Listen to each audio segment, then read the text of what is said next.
റമളാന്റെ പകലിൽ സ്വന്തം ഭാര്യയുടെ കൂടെ ശയിച്ച ഒരു മനുഷ്യൻ, ഭാര്യയുടെ കൂടെ കിടന്നു നോമ്പ് ഫസാദാക്കിയ ഒരു മനുഷ്യൻ അല്ലാഹുവിന്റെ ഹബീബിന്റെ മുന്നിലേക്ക് വന്ന് ചോദിക്കുകയാണ്, ഹലക്തു യാ റസൂലല്ലാഹ്, നബിയേ ഞാൻ നാശമായി പോയി, നബിയേ നാശമായി. റമളാനിന്റെ പകലിൽ നോമ്പനുഷ്ഠിക്കുന്ന ആ ഒരു പകൽ സമയം ഹബീബായ നബിയെ ഭാര്യയുമായി കൂടെ കടന്നു. അത് പാടില്ലായിരുന്നു, എനിക്ക് തെറ്റ് സംഭവിച്ചു പോയി, എൻ്റെ റമളാൻ മലിനമായി പോയി, നബിയെ എന്നെ ഒന്ന് ശുദ്ധിയാക്കി തരണേ, ഞാൻ നശിച്ചുപോയി എന്ന് പറഞ്ഞു വരുമ്പോൾ ഹബീബായ നബി ചോദിച്ചു, എന്താണ് സംഭവിച്ചത്? വഖഅതു അഹ്ലീ നഹാറ റമളാൻ, നബിയെ I slept with my wife during the daylight of Ramadan.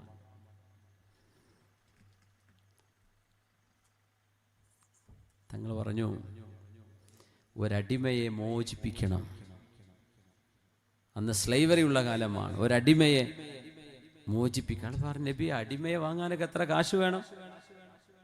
എൻ്റെ അടുത്ത് പൈസ അല്ല നബി, ഞാൻ എന്ത് ചെയ്യാനാ? സെക്കൻഡ് ഓപ്ഷൻ, സുയാമു ശഹ്റൈനി മുതതാബിഈൻ, കൺസിക്യൂട്ടീവ് 2 months നോമ്പെടുക്കണം. 60 ദിവസം കണ്ടിന്യൂസ് ആയിട്ട് നോമ്പെടുക്കണം. അതുകൊണ്ട് കല്യാണം നിക്കാഹും കഴിഞ്ഞ് പുതിയാപ്പിളിയും പുതിയ റമളാനിലൊന്ന് വിട്ടുന്നോളി. റമളാനിൻ്റെ പകലിലെങ്ങാനും ഒരു അബദ്ധം സംഭവിച്ചാൽ മരിക്കോളം നോമ്പെടുത്താൽ വിടൂല. ചിലപ്പോൾ ഒരു നോമ്പിന് 60 നോമ്പാണ്. അത് ഇടക്ക് കട്ടായി പോയാൽ പിന്നെ തലക്കെന്ന് തുടങ്ങണം. 60 നോമ്പ് കണ്ടിന്യൂസ് എടുക്കേണ്ടി വരും. അപ്പോൾ ആൾ പറഞ്ഞു, പൊന്നാര നബിയെ, റമളാനിലെ 1 മാസത്തെ ഈ നോമ്പ് ഫസാദായി ഞാൻ എങ്ങനെ നബി 2 മാസമൊക്കെ പിടിച്ചിരിക്കുക? എന്നെ കൂടെ ചെയ്യാൻ പറ്റില്ല.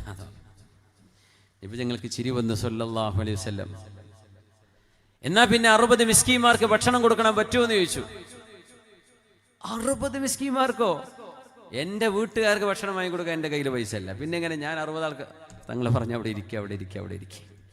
തങ്ങളെ സ്വഹാബികൾക്ക് പല കാര്യങ്ങളും പറഞ്ഞു കൊടുത്തു. അവിടെ നിസ്കാരം നടന്നു, നബി തങ്ങളുടെ വാദ് നടന്നു, ചോദ്യോത്തരങ്ങൾ വരുന്നു, യാത്രാസംഘങ്ങൾ വരുന്നു, നബിയുമായി ചർച്ച ചെയ്യുന്നു, പോകുന്നു. കഴിഞ്ഞപ്പോൾ ഒരാൾ ഒരു വലിയൊരു ബക്കറ്റ് നിറയെ ഈത്തപ്പഴം നബി തങ്ങൾക്ക് കൊണ്ടുപോയി കൊടുത്തു സല്ലല്ലാഹു അലൈഹി വസല്ലം. അപ്പൊ തങ്ങൾ പറഞ്ഞു, ഐന സാഇൽ, ആ ഒരു പ്രശ്നമുണ്ട് എന്ന് പറഞ്ഞു വന്ന ആളെവിടെ എന്ന് ചോദിച്ചു. അന യാ റസൂലല്ലാഹ്, ദാ നബിയെ ഞാൻ ഇവിടെ ഉണ്ട്, നിങ്ങളുടെ അടുത്തേക്ക് വരിന്ന് പറഞ്ഞു സല്ലല്ലാഹു അലൈഹി വസല്ലം. അടുത്തേക്ക് വന്നു. ഇത് നിങ്ങളുടെ നാട്ടിലെ 60 മിസ്കീന്മാർക്ക് കൊണ്ടുപോയി കൊടുത്തേക്ക് ഈത്തപ്പഴം. മുപ്പര് ചെയ്ത തെറ്റിന് നബിതങ്ങൾ പൈസ സംഘടിപ്പിച്ചു കൊടുക്കുകയാണ്, നീ കൊണ്ടുപോയി പ്രായശ്ചിത്തം ചെയ്യേ, നിന്റെ തെറ്റിന് അല്ലാഹു പുറത്തു തരാൻ.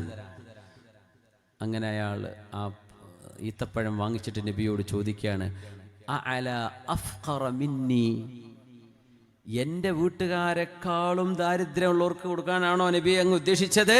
ഫവല്ലാഹി മാ ബൈന ലാബതൈഹാ അഫ്ഖറ മിന്നി, ഈ 2 മലകൾക്കിടയിൽ നബിയെ എൻ്റെ വീടിനേക്കാളും ദാരിദ്ര്യമുള്ള ഒരു വീടും ആ നാട്ടിലില്ല. കൊണ്ടുപോയി നിന്റെ വീട്ടുകാർക്ക് തീറ്റിക്ക്, അതുതന്നെയാണ് നിന്റെ തെറ്റിൻ്റെ പ്രായശ്ചിത്തമെന്ന് പുണ്യ നബി സല്ലല്ലാഹു അലൈഹി വസല്ലം. ഇത് ഹബീബിൻ്റെ ഒരു വല്ലാത്ത വീക്ഷണമാണ്.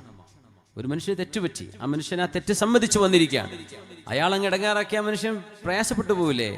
പുണ്യ നബി സല്ലല്ലാഹു അലൈഹി വസല്ലം തങ്ങൾ 2 ഓപ്ഷൻ പറഞ്ഞിട്ടും സാധ്യമല്ലെന്ന് പറഞ്ഞപ്പോൾ 3-ാമത്തേത് 60 ആൾക്ക് കൊണ്ടുപോയി കൊടുക്കണം. അത് എൻ്റെ വീട്ടുകാരാ നബി, ഇവിടുത്തെ ഏറ്റവും വലിയ പട്ടണമുള്ള വീട്ടുകാര്, ഞങ്ങളെക്കാളും പ്രയാസമുള്ള ഒരാളും ഈ നാട്ടിലില്ല. എന്നാ പിന്നെ നിന്റെ വീട്ടുകാർക്ക് കൊണ്ടുപോയി കൊടുക്ക്.